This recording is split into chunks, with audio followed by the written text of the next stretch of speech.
sendo muito mais difícil fazer isso, e por outro lado, estando sujeito a uma gama mais baixa de qualidade automóvel, nada melhor do que conseguir o carro já, e se possível, conseguir um carro de gama mais alta. Os números, as estatísticas, o trabalho que temos relativamente ao carjacking feito pela Unidade Nacional de Informação da Polícia Judiciária aponta para uma ideia curiosa. As viaturas mais roubadas por este método são as viaturas da marca Audi e da marca Mercedes. E depois, a seguir, um pouco afastadas, aparecem-nos os Volkswagen e os BMWs. Portanto, não encontramos carros de baixa gama, encontramos carros de gama alta. Depois, os locais onde sucede o carjacking. Essencialmente e sobretudo a via pública, mas muitas vezes a via pública associada ao parque de estacionamento ou a via pública associada à entrada na garagem. Portanto, são os pontos críticos e os momentos críticos de ocorrência do carjacking. Horas de ocorrência, um pouco ao contrário do que dizia o Moita Flores, embora a generalidade do crime se faça de facto ou ocorra de facto durante o dia, o carjacking tem especial incidência entre as 23 horas e as 2 da manhã. Motivações para o carjacking. A maior parte das vezes coisa nenhuma, senão a posse imediata do bem. Embora frequentemente se encontrem outro tipo de fenómenos criminais posteriormente associados ao carjacking, como sejam a prática de outros assaltos, depois de estar na posse da viatura, a prática de homicídios, as situações de furto, as situações de burla ou tráfico de estupefacientes e depois, num outro segmento, as situações de viciação, de tráfico de viaturas e de receptação, quando o bem roubado acaba por ser colocado num circuito de encaminhamento desse bem, nomeadamente para países onde os mecanismos de controle da entrada de viaturas não são muito seguros e, portanto, acabam por ser mercados ideais para isso. Mas a primeira motivação é a motivação de coisa nenhuma. É a ideia simples, vaga e sem qualquer tipo de substrato de querer aquele bem, de querer aquela coisa, de com isso conseguir alguma progressão no grupo. De resto, a maior parte das situações de carjacking ocorrem com grupos de 3 ou 4 pessoas como autores. Depois, num segundo patamar, em termos de percentagem, grupos de 2 e depois, noutras percentagens, grupos de 5 e mais. Mas nunca ou raramente individualmente. Isso faz do carjacking um crime, embora não se possa utilizar aqui a expressão com rigor, porque não está definido no Código Penal, portanto, não é um termo jurídico correto. De resto, recentemente, o Ministério da Administração Interna, depois de vários anos sendo andado a falar em carjacking, veio dizer que não se devia falar em carjacking, não sei exatamente com coerência, mas enfim.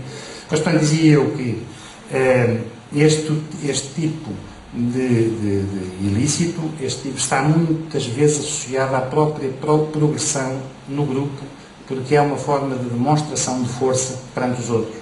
Nós temos imensas situações, ou conhecemos imensas situações de carjacking, em que praticamente do grupo de 4 que intervém, apenas 1 ou 2 é que tem papel ativo. E os outros são observadores, e são, de alguma forma, observadores que aplaudem e que aumentam a consideração pelos colegas pelo facto de eles terem tido a capacidade de fazer aquele carjacking. Em termos de vitimologia, o carjacking conjuga-se muito no feminino. Nós temos cerca de 48% das situações de carjacking com mulheres ao volante. O que não corresponde em termos comparativos com a distribuição por género das pessoas que conduzem àquela hora. Portanto, se calhar em termos proporcionais para ter esta incidência, significa que de facto há uma opção pela vítima mais vulnerável e mais facilmente, em princípio pelo menos em abstrato, mais facilmente dominável. Mas há também a opção pela associação a este crime de um sentimento de afirmação de poder e de um sentimento de afirmação de humilhação relativamente à vítima. E isso, para grupos de jovens, consegue-se mais com vítimas femininas do que com vítimas masculinas. Um penúltimo, aliás, dado relativamente ao modus operandi do carjacking, assinalado no estudo que foi feito pela Polícia Judiciária, normalmente bloqueamento da via, aproveitamento dos semáforos ou do trânsito. Aliás, é curiosíssimo, lembro de um relato de uma pessoa que sofreu carjacking e que dizia: eu tinha veículos por todo o lado quando fui abordado. E de um momento para o outro estava dominado e os veículos tinham sido todos embora. Naturalmente, isto também tem a ver com a falta de mecanismos, não apenas de controle social informal, mas também com a falta de mecanismos de solidariedade, sobretudo quando estamos num espaço urbano e num espaço que é terra de ninguém, quando muito é terra de combate, para ver quem anda mais depressa e quem chega mais rapidamente ao estacionamento, ou para quem ultrapassa mais depressa a outra viatura numa reta ou eventualmente é numa curva.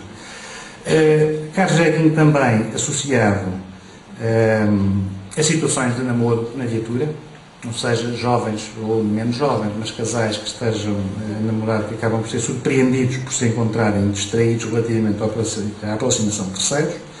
Carjacking também associado a táxis, portanto, ao transporte de pessoas, de passageiros. Carjacking associado à ocorrência de assaltos. Às vezes está-se a desenrolar um assalto e, por azar de alguém, chega à bomba de gasolina na altura em que está a acontecer o assalto. Isso dá origem à apropriação da sua viatura por parte das pessoas que estão a fazer o assalto. E, como nota final, eu procurei ser breve, como nota final, deixa-me associar ao carjacking, dentro da coerência dos tais paradigmas de alteração do fenómeno criminal, deixa-me associar ao carjacking as novas tecnologias de informação enquanto jogos lúdicos de computador. Tem algumas pessoas dedicado alguma atenção à associação entre os valores que são passados por determinados jogos, em que o objetivo de pontuar passa pela capacidade de, na máquina, retirar o condutor e apropriar-se do veículo. Algumas pessoas, não em Portugal, mas sobretudo no Reino Unido, têm associado a difusão desses jogos como uma das fontes desta ideia de prática do carjacking. Do meu ponto de vista, não é uma fonte direta, mas é uma fonte que também contribui. Aliás, como é óbvio, como é normal, as causas do crime nunca se explicam de uma maneira unívoca, têm um conjunto de razões para serem explicadas. Era fundamentalmente isto que vos queria aqui trazer. Não sei se consegui corresponder aos objetivos dos organizadores desta iniciativa.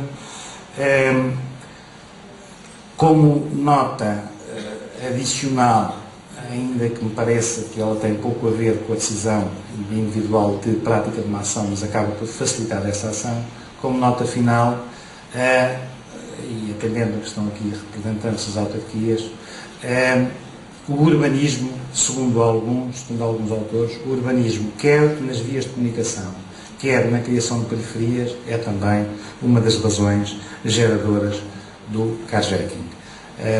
Possivelmente, se tivéssemos planeado melhor os nossos bairros, se tivéssemos planeado melhor as ligações entre as ligações de afetos através da forma como construímos e como urbanizamos, se calhar se o tivéssemos feito melhor, sobretudo nas áreas de Lisboa e Porto, que são os locais onde mais se verifica este tipo de fenómeno criminal, com um aumento cada vez mais crescente na Zona Norte, Braga e também na Zona Sul, em Setúbal. Se tivéssemos planeado melhor, se tivéssemos construído melhor, se tivéssemos aproveitado melhor o desenvolvimento, teríamos menos fenómenos criminais, nomeadamente teríamos menos carjacking. Muito obrigado pela vossa atenção.